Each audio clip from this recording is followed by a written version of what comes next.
ಆಗಿದೆ. ಹಾಯ್, ನನ್ನ ಹೆಸರು ಆಶಿ. ಇವತ್ತು ನಾನು ನಿಮಗೆ ಹೇಗೆ ಚುರುಮುರಿ ಮಾಡೋದಂತ ಹೇಳ್ಕೊಡ್ತೀನಿ. ನನಗೆ ತುಂಬ ಅಂದರೆ ತುಂಬ ಇಷ್ಟ. ನಮ್ಮಮ್ಮ ಯಾವಾಗಲೂ ಮಾಡಿಕೊಡ್ತಾರೆ ನನಗೆ. ಇವತ್ತು ನಮ್ಮಮ್ಮ ಹೇಗೆ ಮಾಡೋದಂತ ಹೇಳ್ಕೊಡ್ತಿದ್ದಾರೆ. ಈಗ ವಿಡಿಯೋ ನೋಡೋಣ. ಈಗ ಇದಕ್ಕೆ ಏನೆಲ್ಲ ಬೇಕಂತ ಹೇಳ್ತೀನಿ. 2 ಕಪ್ಪಷ್ಟು ಕಡಲೆಪುರಿ, 1/4 ಸ್ಪೂನಷ್ಟು ಖಾರ ಪುಡಿ ಮತ್ತು 1/4 ಸ್ಪೂನಷ್ಟು ಗರಂ ಮಸಾಲ, 1/4 ಸ್ಪೂನಷ್ಟು ಉಪ್ಪು, ಅರ್ಧ ಹಸಿಮೆಣಸಿನ್ಕಾಯಿ ಮತ್ತು ಅರ್ಧ ಈರುಳ್ಳಿ, ಸ್ವಲ್ಪ ಕಡಲೆ, ಸ್ವಲ್ಪ ಕೊತ್ತಂಬರಿ ಸೊಪ್ಪು ಮತ್ತು ಸ್ವಲ್ಪ ಕ್ಯಾರೆಟ್, 1 ಸ್ಪೂನಷ್ಟು ತೆಂಗಿನೆಣ್ಣೆ, 1/4 ಸ್ಪೂನಷ್ಟು ಲಿಂಬೆ ರಸ. ನಾನು ಇದನ್ನು ಒಬ್ರಿಗೆ ಮಾಡೋ ಅಷ್ಟು ಹೇಳ್ಕೊಡ್ತಾ ಇದ್ದೀನಿ. ಮೊದಲು ಒಂದು ಮಿಕ್ಸಿಂಗ್ ಬೌಲ್ ತಗೊಳ್ಳಿ.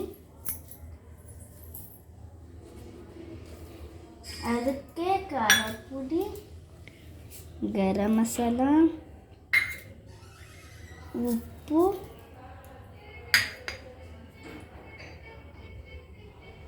ಎಣ್ಣೆ, ಲಿಂಬೆ ರಸ, ಕ್ಯಾರೆಟ್,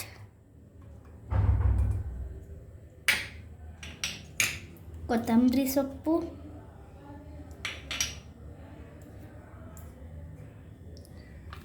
ಈರುಳ್ಳಿ, ಮೆಣಸಿನ್ಕಾಯಿ, ಆಮೇಲೆ ಕಡಲೆ. ಇದನ್ನು ಮಿಕ್ಸ್ ಮಾಡ್ಕೊಳ್ಳಿ.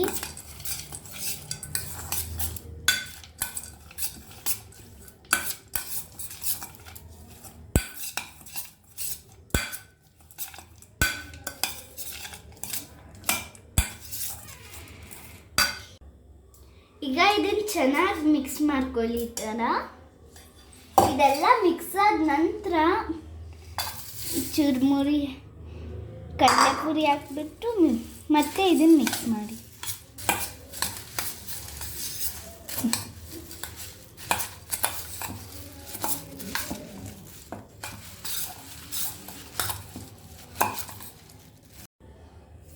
ಈಗ ಚುರುಮುರಿ ರೆಡಿ ಆಗಿದೆ.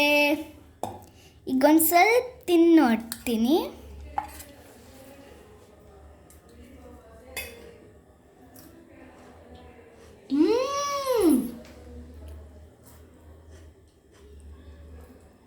ಸೂಪರ್ ಆಗಿದೆ. ಒಂದು ಪೇಪರ್ ರೋಲ್ ಮಾಡಿಬಿಟ್ಟು ಇದ್ರೊಳಗೆ ಈ ಥರ ಹಾಕಿ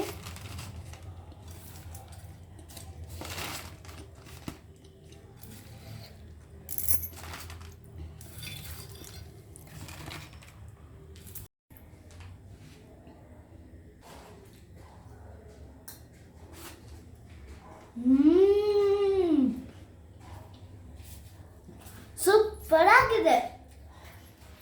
ನೀವು ಮನೇಲಿ ಮಾಡ್ತೀನಿ ನೋಡಿ. ಲೈಕ್ ಮಾಡಿ, ಶೇರ್ ಮಾಡಿ ಹಾಗೂ ಸಬ್ಸ್ಕ್ರೈಬ್ ಮಾಡಿ. Thank you. ಬಾಯ್.